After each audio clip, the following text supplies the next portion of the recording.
Last week we talked about Boaz and his hopes to be able to redeem Ruth, but as we saw in last week's passage, he reminds her that there is at least a closer relative that can do the redeeming.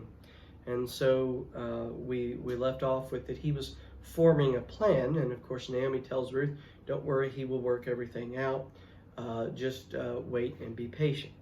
And so this week we see that this is all worked out. And so Boaz, who is an honorable man, but also a man who is very shrewd in all of his dealings, a man who is wise in all that he says and does, is very shrewd in guaranteeing that he will be the one to redeem Ruth. And so he is shrewd and he is very wise about how he does it, but he's also honorable and he wants to do everything correctly. And so he asks this closer relative to chat with him as well as with the city leaders so that everything is above board, so that there are witnesses to their discussion. And he presents the idea to this kinsman-redeemer, this closer relative. He says, why don't you redeem our relative Elimelech's land and redeem Naomi? And this other kinsman redeemer says, hey, yeah, that would be a good idea. We need to do right by Elimelech. And yeah, we need to take care of Naomi. And Boaz says, well, if you redeem Naomi and Elimelech's land, you also got to redeem the daughter-in-law of hers that is with her and redeem her husband as well. And then this other closer relative that could be a kinsman redeemer, he thinks it through and he realizes, if I do that, I'm surrendering all of my inheritance. I'm going to have to redeem two women, not just one. It may be a little bit more costly. It may be more burdensome. And so he tells Boaz, he says, maybe I don't want to do that. That may be more than I'm willing to do. And so he tells Boaz, if Boaz wants to redeem both of them, then it's Boaz can do it. Now Boaz knew if he presented the redemption as a little bit more costly, he would indeed be free to be Ruth's redeemer that he wanted to be. This other redeemer, this other relative, is also honorable, and he acts righteously as he gives Boaz his shoe. Now this is because this was a ancient Jewish law that was an act of agreement. Was basically an idea of agreeing to a contract or covenant. You would take off your shoe and offer it to someone to demonstrate that you agreed and submitted to them. So the other redeemer takes off his shoe, hands it to Boaz, and says, here I agree to let you redeem Naomi and Ruth. Please accept my shoe as a token of my sincerity in that. And of course, with all the witnesses of the city leaders, then everything is above board. Now, Boaz does do what he has told this other redeemer has to be done. Boaz goes beyond redeeming just Ruth. He does redeem both Ruth and Naomi. He pays Naomi for the land and gives her the money and makes sure that she's cared for. He gives her, basically a pension, gives her something to live off of the rest of her life, so that she doesn't have to worry about just somebody giving to the widow's fund. She is going to be taken care of, and she has that money to do with to take care of herself. Then Boaz also marries Ruth, redeeming her and providing for her in continuance, so that she may be an Israelite herself, not just a Gentile living among them. Now, Boaz does this because he is a good redeemer, and as a good redeemer, he embodies all the qualities of a redeemer. He embodies those, and of course, our Redeemer, that is Jesus, satisfies these same qualities. The Redeemer had to be a near relative. We see it could either be Boaz or this unnamed relative, but for us, our Redeemer, that is Jesus, As the author of Hebrews says, since therefore the children share in flesh and blood, he himself likewise partook or participated in the same things, that through death he might destroy the one who has the power of death, that is, the devil, and deliver all those who through fear of death were subject to lifelong slavery. For surely it is not angels that he helps, but he helps the offspring of Abraham. Jesus, therefore, had to be made like his brothers in every respect, so that he might become merciful and faithful and a high priest in the service of God to make a propitiation for the sins of the people. Jesus had to experience everything that we experience.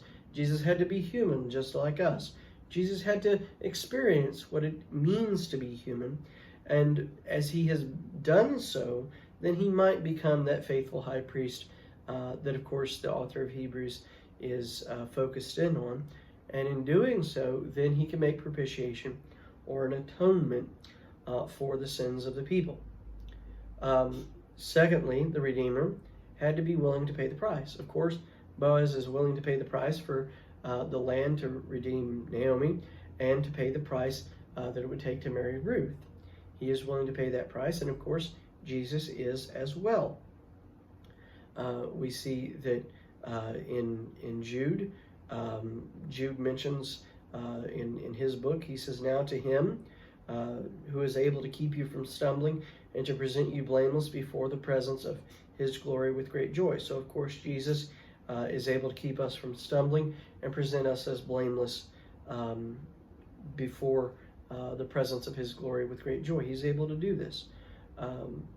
John, in his revelation that he has from Jesus, he speaks to the elders, and one of the elders, it says in chapter 5 of Revelation, spoke to me, John, weep no more. Behold, the Lion of the tribe of Judah, the root of David, has conquered, so that he can open the scroll and its 7 seals. John's worried and wondering and curious who is going to be able to open the 7 seals, and of course one of the elders says, don't worry about it. The Lion of the tribe of Judah, the root of David, that is Jesus, he's conquered, and he will be able to do it.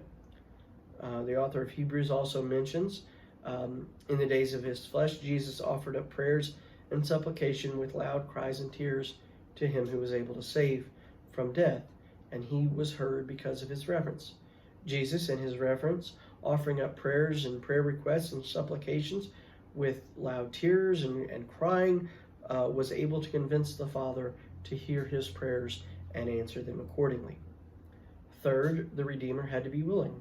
Boaz was willing to do this to redeem Naomi and Ruth both, and of course Jesus is. Jesus tells his disciples in the Gospel of John, for this reason the Father loves me, because I lay down my life that I may take it up again. No one takes it from me, but I lay it down of my own accord. I have authority to lay it down, and I have authority to take it up again. This charge I have received from my Father. And so Jesus says, I lay down my life when I want to, and when I want to live again, when I want to take it up, I can take it up again. I have that authority, and I'm willing to do this. Nobody takes it from me. Nobody is doing this. I'm allowing such to happen for the good of those that he hopes to redeem. And so as we talk about Jesus the Redeemer, it fits very nicely with the prologue that are the last few verses of the book of Ruth, and of course the last few verses of the chapter. And we find out who this family is, really, that Ruth is being grafted into this family tree. We find out who Boaz is and his family. We find out that Boaz's father is a man named Solomon. Now, we see in the verses in the Gospel of Matthew that Matthew details the genealogy of Judah, the son of Israel, or Jacob, to David. And then we see there is another several generations from David to Jesus. And in that genealogy that Matthew describes of Jesus, he mentions 2 important Gentile women, along with Queen Esther and others. But these 2 Gentile women that he mentions are Ruth and Rahab. Now, of course, as we've read the book of Ruth, we know who Ruth is, and we know that she is significant. But who is Rahab? Well, Rahab was one of the Canaanite women that allowed the safety of the spies of Israel to enter into the land of Canaan. And because of her protecting them, of her guiding them, she becomes one of the Israelites. She becomes one of the Israelites because she marries an Israelite man. That man that she marries is, of course, Solomon, which is Boaz's father. So Rahab, this Gentile woman who is faithful and protects the Israelites and marries one of them, is the mother of Boaz. So it makes quite a bit of sense that Boaz would know the importance and the joy of extending the faithfulness of God to even the Gentiles. And of course, it's in light of that he sees value in Ruth. He doesn't see her just as an outsider. He sees her as somebody that has been shown the goodness and the faithfulness of God, and that he is going to continue to show that faithfulness, and that if she's willing to be part of the faithful people of Israel, that she, like his mother Rahab, should be part of that people and that nation that is Israel.